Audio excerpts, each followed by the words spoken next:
I'm Jack Beck, alongside the Jordan River to talk about consequential transitions in life. I don't know how much you know about the Jordan River. It's a very, very long river that runs for about 65 miles and forms most of the eastern border for the Promised Land.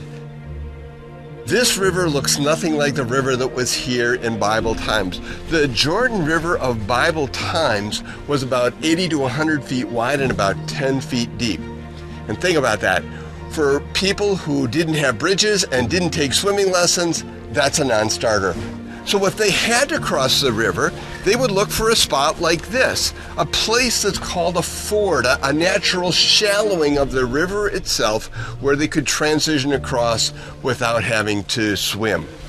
What that means is that along the Jordan River, stories of people tend to collect at river fords.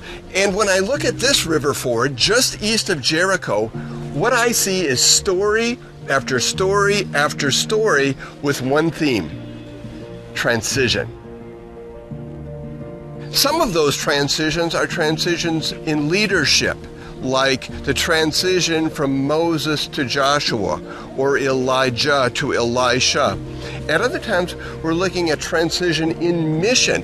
This is the place where ancient Israel came across the Jordan River to enter a new phase of their life and ministry on this side of the Jordan.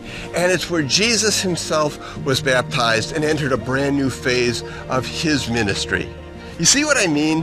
When I come to the Jordan River, I read story after story after story that's about consequential transitions. And it makes me think and reflect on the transitions that I have made in life.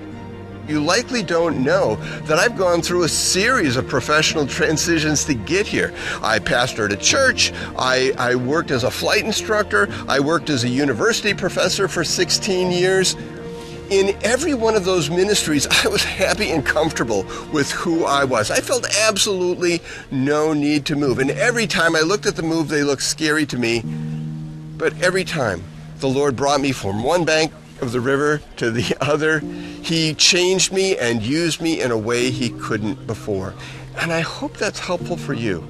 Because if you're staring a transition in the face, a transition that looks scary, a transition that looks complicated and uncertain, it could be transition in churches or jobs or some other dimension of life that's causing you some level of anxiety or stress.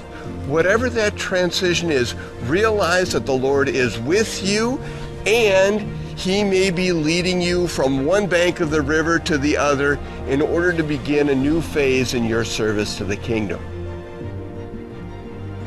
I'm just wondering if today the Lord isn't saying to you, it's time to get your feet wet.